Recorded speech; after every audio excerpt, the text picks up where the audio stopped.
Assalamualaikum warahmatullahi wabarakatuh. Ketemu lagi dengan saya. Nah, yang belum subscribe, silahkan di-subscribe dan di-like apabila channel ini bermanfaat untuk kalian semua. Ya, jadi supaya saya semangat juga dan rasa terima kasih kepada channel ini. Tinggal di-klik subscribe dan di-like dan atau disebarkan video ini apabila bermanfaat. Oke, langsung saja. Kemarin sudah kita review pisau-pisau favorit saya. Nah, ini juga termasuk salah satu pisau favorit saya. Nah, yang sekarang bedanya adalah karbon. Nah, karbon ini saya pakai waktu pertama nyembelih dan sering saya pakai juga. Langsung saja. Nah, ini beda. Nah, ini golok ya. Ini golok. Ini bahannya Perdelman. Nah, ini ada saya tulis di sini tuh. Perdelman ya. Perdelman cap mata. Nah, ini Perdelman bentuknya candung. Matanya juga sudah saya asah. Ini sebenarnya sih nggak perlu mirror, tapi ini udah tajam banget ya. Sudah tajam banget matanya. Matanya flat. Tapi ada matanya sedikit micro bevelnya ya, sedikit. Nah, ini eh ketajamannya ini sebetulnya luar biasa ya, ketajamannya luar biasa baja-baja per itu, apalagi yang Willis, terus Delman cap mata, Unimog, yaitu salah satu favorit-favorit saya yang waktu itu ya. Ini suka saya pakai nggak sih? Dan untuk sekarang saya pakainya yang pabrikan dulu ya. Nanti kalau ada kesempatan bisa saya pakai ini juga. Karena ini panjang, karena ini dia bentuknya apa? Candung. Jadi ini usus teknik tarik. Ya, jadi candung nih agar dia kena apa sih namanya?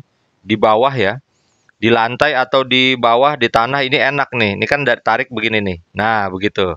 Ya. Jadi ada fungsinya, nggak kena. Tapi kalau dia ke atas, kalau dia begini, kalau kayak golok Betawi, kalau buat narik ini ujungnya takut nyerot ke itu ya, ke apa? Ke aspal atau ke batu di bawah ya begini. Kalau Betawi. Nah, ini itu selera saya, candung ya. Golok Patimura lah gitu ya. Golok Patimura seperti ini enaknya buat teknik tarik. Kalau teknik dorong biasanya tuh yang melengkung gitu ya. Yang di sininya juga melengkung itu enak buat dorong.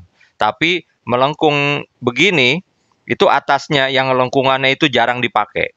Pasti yang dipakai sebelah sini, yang pas lekukan. Pas lekukan tapi tidak pas dilekukan ya. Jadi dilekukan kayak gini nih. Nah, ini kan lekukan ya. Ini jarang orang pakai di sini, paling di sini nih. Ya, untuk dorong nih paling dari sini sampai sini. Jarang yang nyampe sini. Nah, kalau untuk tarik, nah biasanya dia dari pangkal, tapi nggak dari pangkal juga ya, nggak dari pangkal sini juga, nggak dari pangkal sini juga. Ini nggak usah ditajemin, takut kena jari, ya kena ini nih, kena tangan. Jadi ini nggak usah ditajemin, sekitar 1 senti lah, ya. Jadi biar aman.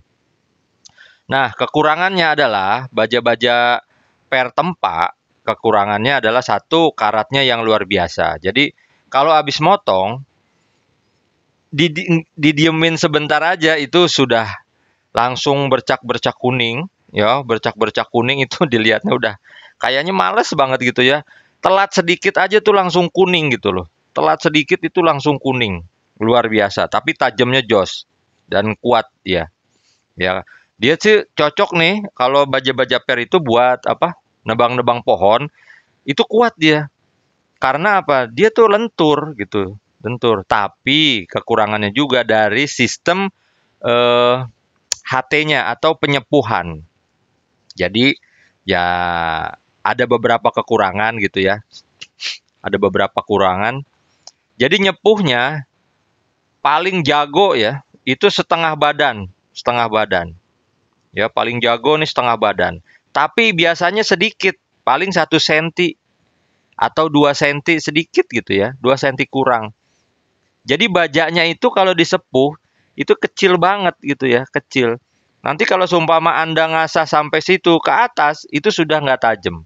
Ya tapi jarang lah ya. Kalau tahunan, ini tahunan ya, biasanya tahunan ya jarang lah. Misalkan dia cuma 1 senti, jarang yang ngasah sampai 1 senti ke atas. Kecuali matanya gompal. Kalau gompal itu harus digerus ke atas. Jadi dihilangkan gompalnya baru diasah ulang. Ya kekurangannya di situ. Awet seumur hidup. Kalau setahun sekali, ya setahun sekali awet lah. Nggak mungkin orang nyampe sini segini gitu ya, kecuali di RPH. Kalau di RPH iya, pisau baru aja, cuman sebulan aja atau 2 bulan dia udah kecil segini karena sering diasah setiap malam, sering dipakai setiap malam. Jadi habis ya, sering digosok pakai batu yang kasar, habis. Itu jagal-jagal RPH yang bener-bener tukang jagal ya. Tapi kalau jagal tahunan ya awet lah, asal jangan hilang. Nah, ini salah satu favorit saya, delman cap mata. Tapi hati-hati, banyak kasus ya, banyak kasus seller banyak yang nggak jujur, ya banyak yang nggak jujur. Per biasa dibilang per delman cap mata. Per delman andong biasa dibilang per delman cap mata. Dan ini ya gimana ya? Ada sih yang begitu ya. Ya mudah-mudahan aja kita bisa dikasih pilihan gitu ya. Maksudnya tuh seller-seller yang jujur lah gitu. Terus Willis. Willis juga kasarnya bukan susah, bukan langka, tapi kadang-kadang sekarang itu ya, dari waktu itu Willis tuh agak mahal. Jadi penempa itu males beli Willis karena harganya tuh yang agak mahal. Jadi mereka tuh per mobil-mobil biasa aja jadinya. Yang murah-murah lah gitu ya. Nah, ketika mereka sudah beli per yang murah, sudah jadi begini dibilangnya per Willis Gen 2, per Willis Gen 1. Ya mudah-mudahan betul. Ya, mudah-mudahan betul gitu. Cirinya gimana, Bang? Setelah diasah, ya cirinya susah sih kalau sudah jadi. Kalau misalkan sudah diasah baru, itu tajamnya luar biasa. Tapi asal nyepuhnya bener. Jadi kalau nyepuhnya dia nggak pas, atau kemudaan, atau kekerasan, itu diasahnya tajamnya kurang maksimal. Tapi kalau dapet yang pas diasah, sudah di grade misalkan finishing, dan itu tajamnya luar biasa, nah itu berarti benar. Tapi kalau per yang biasa, saya kayaknya kurang inilah. Ketajamannya itu kurang itu kayak Willis, kayak delman cap mata, atau Unimog, itu ketajamannya dia kalau dapat apa sih nyepuhnya pas, itu tajamnya gila itu. Serius itu. Tajamnya gila. Kalau HT-nya pas ya. Tapi kalau nggak pas, banyak yang gagal. Jadi kan dia mainnya dari warna. Ya pas ngebakar. Warnanya apa merah atau oranye atau semu oranye gitu. Itu dia kan apa sih namanya naker-naker gitu ya. Feeling, main feeling gitu. Kadang-kadang dia juga lagi stres si penempaknya, entah dia banyak pikiran, entah mikirin keluarga, banyak utang pinjol. Jadi nggak fokus gitu. Akhirnya ngasal, langsung ceburin ke oli gitu atau ke air. Apalagi kalau si penempak tadi, ya si maker tadi bikinnya kodian. Waduh, itu pasti dari antara kodian itu yang bagus paling cuma beberapa biasanya ya. Karena saya sering lihat sendiri langsung. Kalau bikinnya kodian, lusinan, segala macam ya, itu penyepuhannya cepet dia. Just ngebakarnya juga kasarnya memang mereka sudah biasa. Tapi nggak efektif. Nggak kayak mesin gitu ya. Maksudnya nggak kayak pisau pabrikan atau baja modern seperti N695 dan kawan-kawannya yang disepuhnya di pabrik, di asap atau di bajanas atau di yang lain. Itu penyepuhannya kalau di apa asap atau bajanas itu pas karena dia pakai oven. Dia tahu kadar bajanya segini, dia harus di temperaturnya sekian, ditahan sekian. Maaf. Nah, itu berarti apa? Pas. Kalau di maker manual, wah bang, saya maker manual, saya nggak pernah gagal. Iya kan, saya kan nggak bilang gitu. Kebanyakan ya begitu. Kalau pas, alhamdulillah. Saya tidak menyalahkan maker lokal yang dibakar ini ya.